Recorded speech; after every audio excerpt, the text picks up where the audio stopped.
Nagkakilala kami nito dahil sa merong isang hip-hop event dito sa San Pedro, Laguna. Actually, yun yung first time ko na bro. Hindi ko alam kung alam mo bro na yun yung first time ko na nag-gig as a rapper.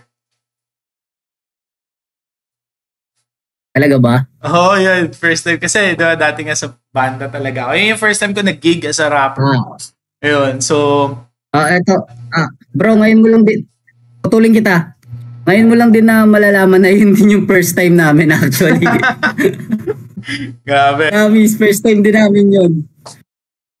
Pero, doon, after nung gig na yun, kumbaga first time namin magkasama-sama. Tapos, nung event kasi na yun, ako yung pinauna nag-perform.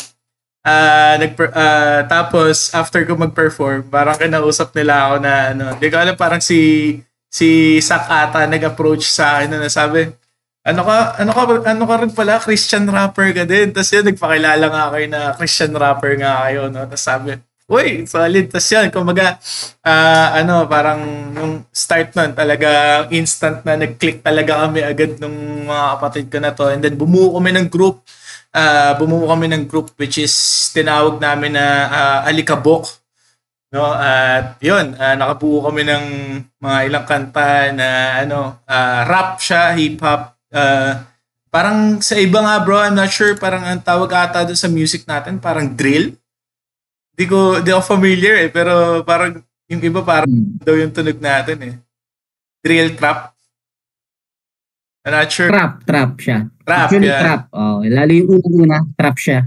Oo, yun. Tapos, yun. Meron din kami mga music video na sa, sa YouTube channel ng Hip Hop with Christ, no? Yes, sir. Yung mga music kami doon, magkasama kami. So, yun. Bro, speaking of Alikabok, no? Pwede ba akong, meron ka bang masishare na isang pinaka epic or, alam mo, parang pinaka nakakatawa na experience natin dati nung mga nagigig tayo, mga ganyan. May naalala ka ba?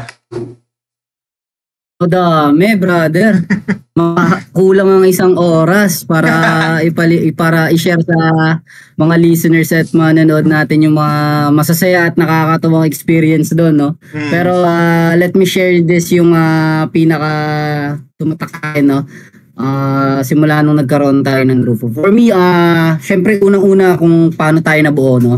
That's the most parang alam mo yon na naramdaman ko yung power ni God na talagang i-connect niya yung mga taong nagtatrabaho sa kanya para mas lumakas pa. Imagine, nagkita-kita tayo doon sa isang event na without knowing, no, na may mga Christian rapper pala dito sa San Pedro, no, dito sa mga karating lugar natin, no. Tapos syempre yun na nga, nawala yung hiya, no.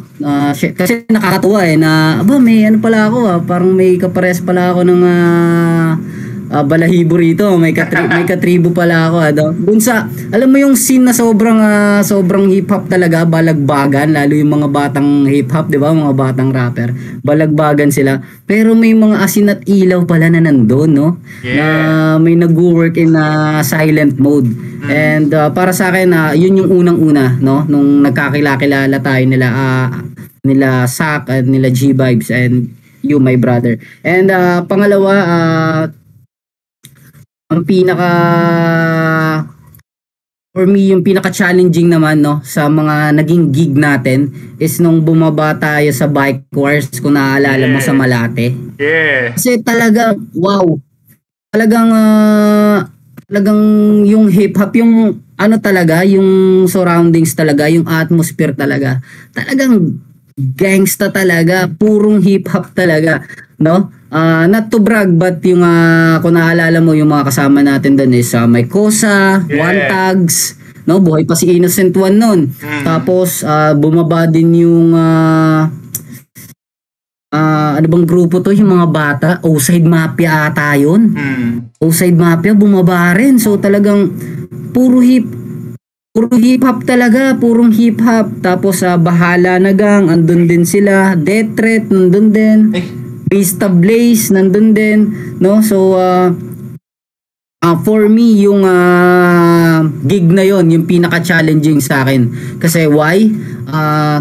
paano ka magmi-minister dun sa talagang mga purong hip-hop na purong gang talaga, na talagang, alam mo yun, yung culture talaga, pati sa hangin, maaamoy mo yung pagka-hip-hop nila eh, no? Oo, Ganun tol. talaga ka-solid. And tayo nandun, isang grupo na hindi kilala, maliit na grupo, tas magmi-minister sa isang malaking event ng purong hip-hop. Oo. And the event was called Bike Wars. Bike Wars, no? Bike Wars, no? Bali, yung event na yun is parang yung mga customized na bikes, no? Na mga lowered bikes. Lowrider. So, yung event, alam ko bro, yung event yun na, Lowriders. Lowriders Philippines ang nagpa-event nun. Grabe yun. So, it's a tournament, no, ng mga customized na bikes, ng mga low bikes, and yung mga MCs or yung mga artists na in-invite nila, talagang hindi basta-basta, talagang kilalang kilala sa pagdating sa underground and sa hip-hop community, no. So, that for me, that's the gig na talagang challenging para sa akin bilang grupo natin, yung Alikabok. Yeah. No? And last one is yung pinaka nakakatawa naman para sa akin, hindi ko makalimutan. Sobrang tawang-tawa ako at sobrang pagod na pagod ako nung shoot tayo, ng bagong tayo. Okay, kala ko. Sige. Yun ang di ko makalimutan, grabe, tapos nasunog yung mukha ko. Alam mo yun, yung nagsindi tayo ng apoy sa part mo yun eh. Hindi ko makalimutan yun sa part mo yun eh. Meron tayong gasolina, tapos nagsindi ako ng apoy kasi parang effects yun sa part mo eh, ng video mo eh. Tapos hindi ko alam na talagang pag nadikit pala talaga sa apoy yun, sobrang lawak ng ano. Eh syempre, tayo parang excited, yung adrenaline natin, di ba? Pagkatapos ng video shoot, yung pala sunog na mukha ko.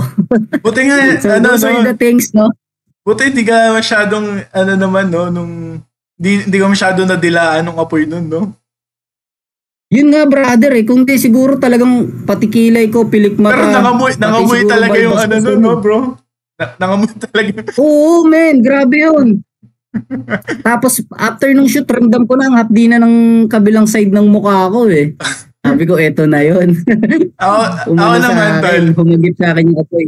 Sa akin bro, yung isa naman sa pinaka naalala ko na na sobrang epic na experience natin dati. Naalala mo nag-gig tayo sa Fisher's Mall ba yun? Sa QC? Okay. Yes, sir. Kasama natin, yung nakasama naman natin doon yung Because ata. Yung grupong Because, no? Because ba? Hindi. Almost. Si Because kasi, almost. Yeah, almost. Tapos, tawa talaga ako nun. Kasi meron doon kasi yung event sa rooftop siya. Yung event sa rooftop siya gaganapin, tapos parang 9th floor ata yun, hindi ko maalala, or 10th floor yung lugar, tapos umakyat tayo dun sa hagdan na sobrang dilim. Akala natin bro, akala natin haunted house. Akala natin nasa haunted house tayo. Pagtingin natin bro, may elevator pala. Tuwa talaga ako. Sobrang nito. Naalala ko yun. Sobrang epic ng experience na yun eh.